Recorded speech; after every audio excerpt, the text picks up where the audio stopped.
Como ya hemos hablado anteriormente, Tarragona fue conocida en otro tiempo como Tárraco, una antigua ciudad romana. Tal fue su importancia que llegó a ser la capital de la Hispania Citerior, que ocupaba gran parte de la península ibérica. Esa gran relevancia hizo que algunas de las principales construcciones de aquella época hayan llegado hasta nuestros días en un gran estado de conservación. Esto hizo que en el año 2000 la UNESCO declarara todo este conjunto arqueológico como Patrimonio de la Humanidad. Uno de estos edificios es el antiguo Circo Romano, en donde ya se encuentra nuestro viajero. El Circo Romano era una infraestructura que no podía faltar en ninguna ciudad del imperio y Tarragona, evidentemente, no iba a ser menos. Este en concreto fue construido en el siglo I y está dentro de la ciudad, algo que es muy peculiar. Para que os hagáis una idea, es como lo que veíamos en las películas como Ben-Hur, por ejemplo. Qué fascinante es la historia, ¿eh? Como bien ha dicho el viajero, el circo se encontraba en el centro de la ciudad. De hecho, específicamente se encontraba en la parte más alta, en lo que sería la Acrópolis de Tárraco.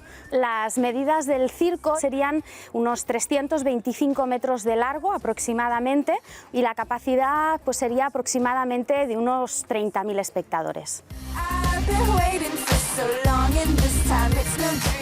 El circo de Tárraco podríamos considerar que es especial por varias cosas. Una de las primeras es que es uno de los mejores circos conservados de todo el occidente del imperio y sobre todo por cómo se conservan las bóvedas, es decir, toda la base que tenía de estructura el estadio. Estas bóvedas se construyeron con lo que los romanos denominaban el opus cementicium y de hecho después de unos 1900 años todas estas bóvedas las tenemos conservadas, parte de ellas visitables y parte de ellas se han conservado dentro de las propias casas, reutilizando estas bóvedas como cimentación a partir de la Edad Media.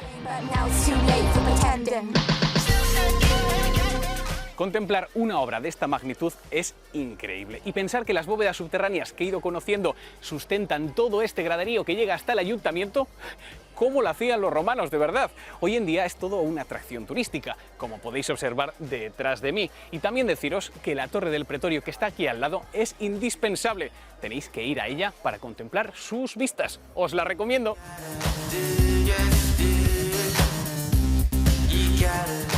Otra de las construcciones representativas de la ciudad de Tárraco sería el anfiteatro, que de hecho es el último edificio público de espectáculos que se construyó en la ciudad y en este caso estaba a las afueras de la propia muralla. Las dimensiones del anfiteatro serían unos 130 metros por 102, con una capacidad de aproximadamente unos 14.000 espectadores.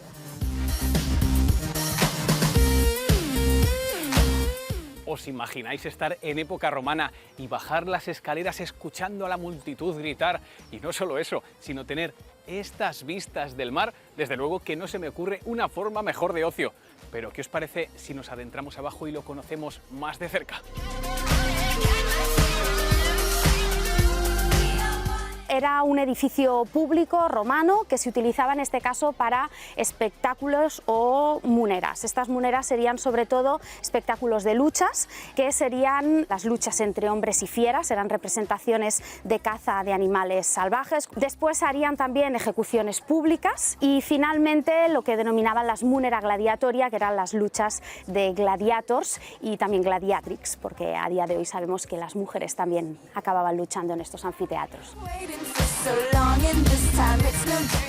La arena del anfiteatro se convirtió en un espacio sagrado para los cristianos a partir del siglo III, y es que aquí se martirizó al obispo Fructuoso. De hecho, construyeron en el siglo IV una iglesia visigoda que ha cambiado a lo largo del tiempo, pero sigue manteniendo todo su esplendor.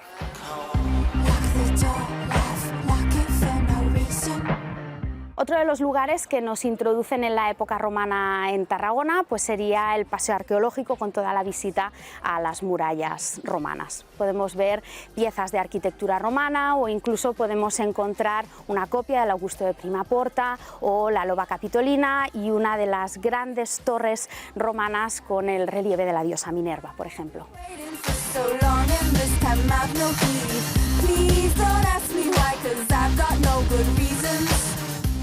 Aunque parezca que nada tiene que ver con el Imperio Romano, el viajero termina su recorrido por el patrimonio histórico de Tarragona en una de sus edificaciones más impresionantes, su catedral. que fue construida aprovechando los cimientos del templo romano dedicado a Augusto. Su nave central tiene una altura de 26 metros, más otros 12 del cimborrio, lo cual nos hace ver la grandeza de esta edificación. Pero a nuestro viajero le están esperando en una de las partes más especiales y también únicas de la catedral, el claustro. Viajero, ¿qué te ha parecido nuestro patrimonio romano? Pues me ha encantado. Es normal que sea Patrimonio de la Humanidad por la UNESCO. ¿Y tú qué haces aquí? Es que yo ya me imaginaba que tú ibas a acabar aquí y quería explicarte la catedral y además no me quería quedar sin el selfie final. Vale, yo te prometo que nos hacemos el selfie, pero antes, ¿por qué no me cuentas un poquito los orígenes de la catedral? Bueno, de hecho, la historia de la construcción de la catedral está muy relacionada con la historia medieval de la ciudad. Es en el momento en que se reinstaura Tarragona después de un abandono práctico de casi unos 400 años.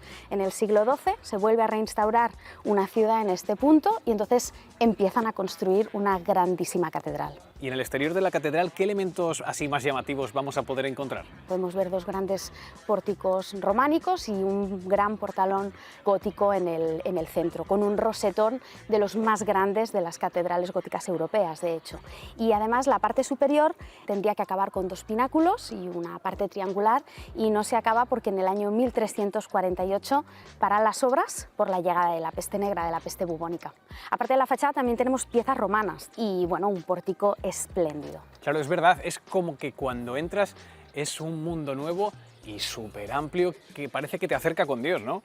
Bueno, la idea es esa casa de Dios en la tierra, es ese Jerusalén, y como todas las catedrales góticas, la luz y el color será básico. Podemos todavía ver esa entrada de colores de luz de los vitrales, pero además en la restauración que se hizo a partir del 2011 se han recuperado buena parte de toda la policromía medieval que tenía la catedral. ¿Y dentro cómo está dividida la catedral? Pues la catedral son tres grandes naves, una nave central que de hecho son 104 metros de largo, es la catedral medieval más larga que tenemos en Cataluña, es inmensa, y dos naves laterales en forma de cruz latina, y de estas naves pues le van saliendo distintas capillas pues de estilo románico, gótico, renacimiento, barroco. ¿Qué obras de arte así más reseñables va a encontrarse un visitante que entre dentro de la catedral? Pues habrían puntos claves como podría ser la capilla de Santa Tecla del siglo XVIII. Santa Tecla es la patrona de Tarragona y ahí pues quedan salvaguardadas las reliquias del brazo de Santa Tecla. Después tendríamos el altar mayor con una pieza románica de altar de mármol, el gran retablo gótico, que en este caso hecho también con alabastro policromado, y después pues un inmenso claustro, que es donde estaríamos ahora, que es un poquito también la pequeña joya de la catedral.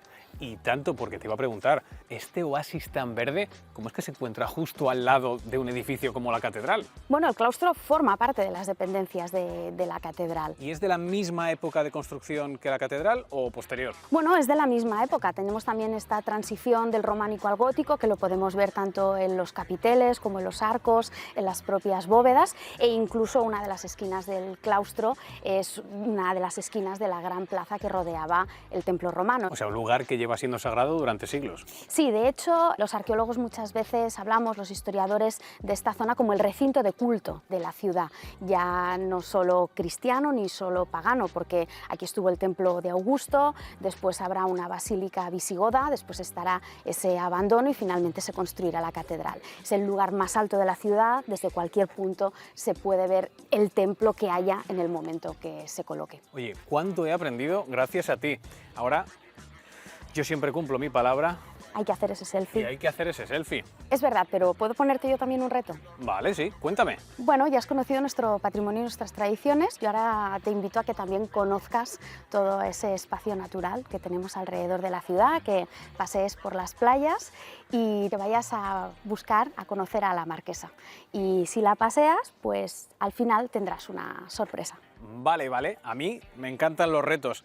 Y pensando en esa Marquesa, supongo que si me estás hablando de naturaleza, pasear por ella será una especie de bosque. Sí, es un bosque precioso a las afueras de la ciudad con una historia muy curiosa. Pero si me dices lo que es, ya no hay reto. Es verdad. Bueno, entonces disfruta de la Statamarit, que allí te aguarda una sorpresa. Bueno, paseo y sorpresa. ¿Qué más se puede pedir? Pues ahora sí, El selfie.